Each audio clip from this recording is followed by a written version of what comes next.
amigos, minhas amigas, é um grande prazer estar falando com vocês. Meu nome é Edmar Santos, eu sou médico cardiologista e é um prazer que você assine aqui o canal e acompanhe as novidades com a gente, né? Eu fiz um post outro dia no Facebook para aqueles que me seguem lá e comentei um caso que eu vou relatar aqui para vocês, para quem, claro, aqui nessa nossa live novamente. Bom, atendi então antes de ontem uma paciente com 38 anos, sexo feminino, e que era hipertensa leve, que evoluiu com infarto agudo do miocárdio. E aí a paciente acabou tendo infelicidade, foi tratada com trombolítico no pronto-socorro. Não sei como é que alguém ainda faz isso nos dias de hoje, né? Em vez de fazer angioplastia primária, mas enfim, foi submetida a esse tipo de tratamento que foi ineficaz.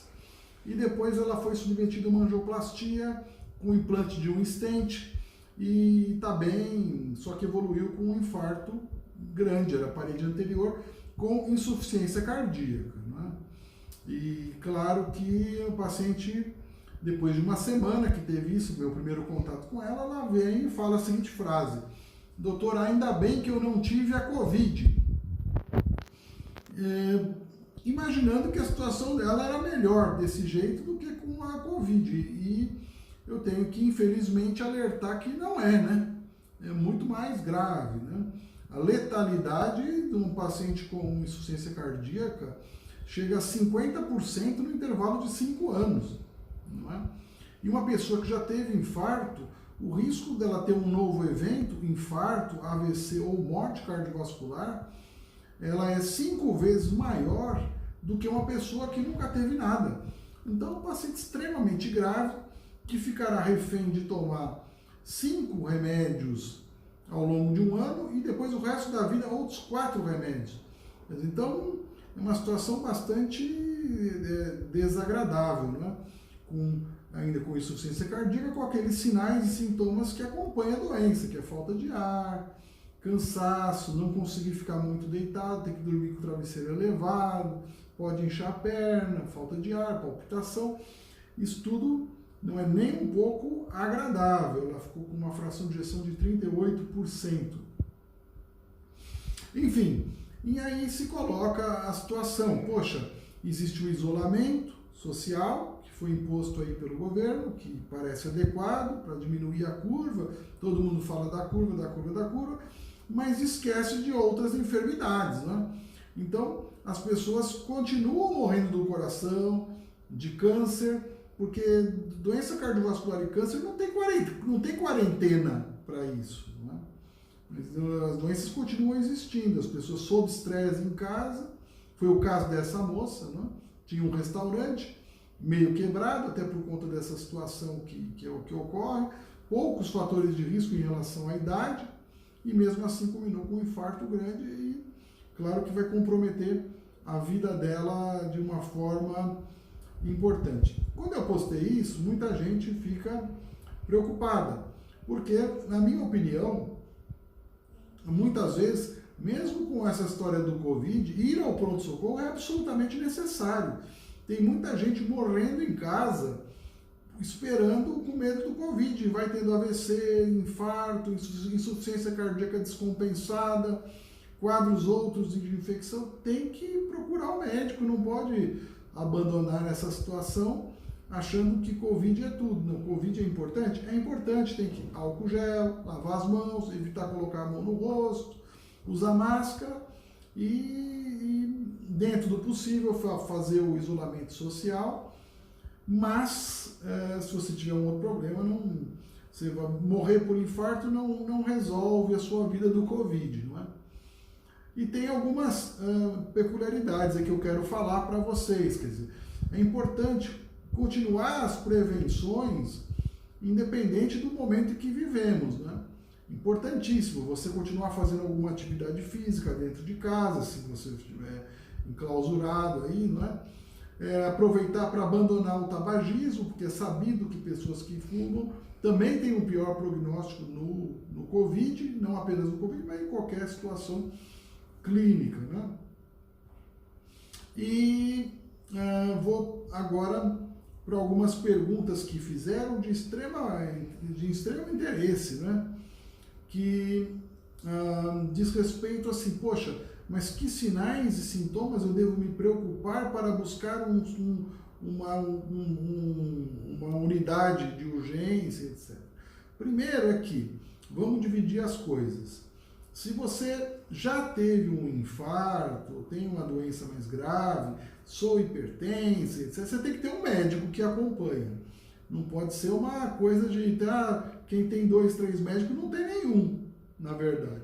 Tem que ter um médico que acompanhe da sua confiança, que você recorra a ele, quer seja pessoalmente no consultório, porque os consultórios estão realmente diminuindo o número de pacientes, mas isso para evitar a contaminação de um paciente para outro, então, mas estão funcionando, a maioria dos que eu conheço está funcionando normal. E caso a pessoa precise ir ao pronto-socorro, também tem os sistemas de fluxo de paciente diferentes. Se a pessoa entra com uma suspeita de um quadro infeccioso, ela tem um fluxo, uma dinâmica no pronto-socorro totalmente diferente, ela é colocada em salas diferentes. Então não há por que ter tanto desespero com relação a isso. Mas se o paciente encontra-se em prevenção secundária, né, já teve um evento, já teve infarto, já colocou stent, já operou o coração, já teve AVC, tem sinais e sintomas de falta de ar, palpitação, dor no peito, tem que ir para o pronto-socorro, né, ou entrar em contato com o médico, preferencialmente ser assistido pelo médico que o acompanha. Agora vamos para um outro cenário, paciente prevenção primária, nunca teve nada disso e vem com sintomas aí que o preocupam. Temos que ver, né? É homem, é mulher, a idade, fuma, não fuma. Uma alternativa que tem sido feita é a telemedicina.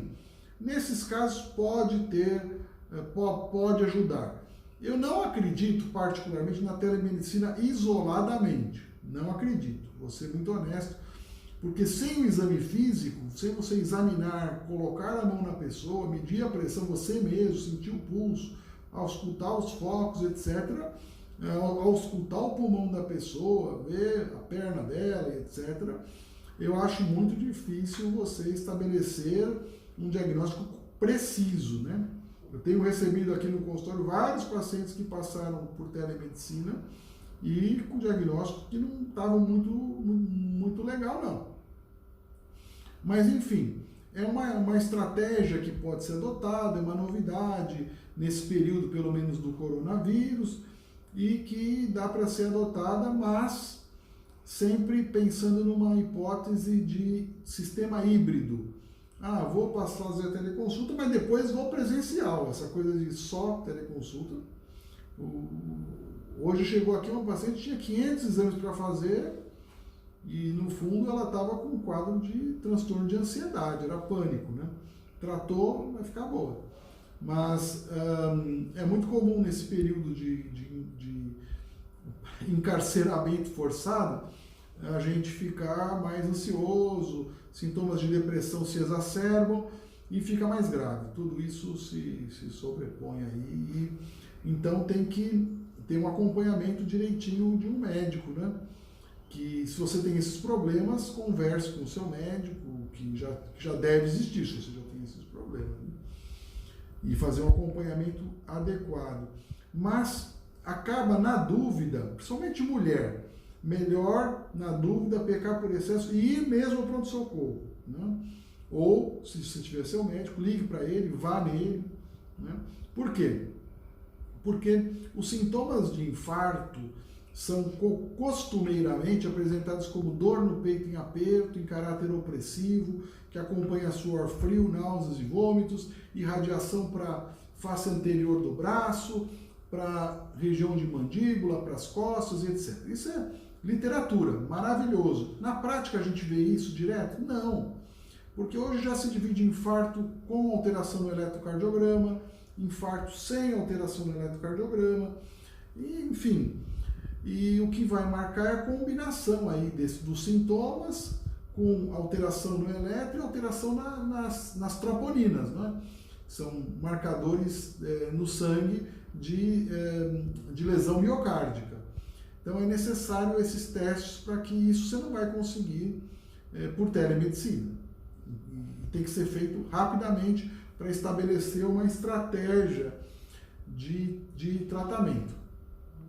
Então, é importante, na dúvida, recorrer sim ao pronto-socorro. Por quê? Em mulheres existe, sobretudo, o que a gente chama de sintomas que simulam, né? Chamado equivalente isquêmico, ou seja, uma simples falta de ar, um cansaço de início súbito, alguma coisa assim, pode ser sim um sintoma de infarto. Diabéticos muitas vezes infartam sem dor.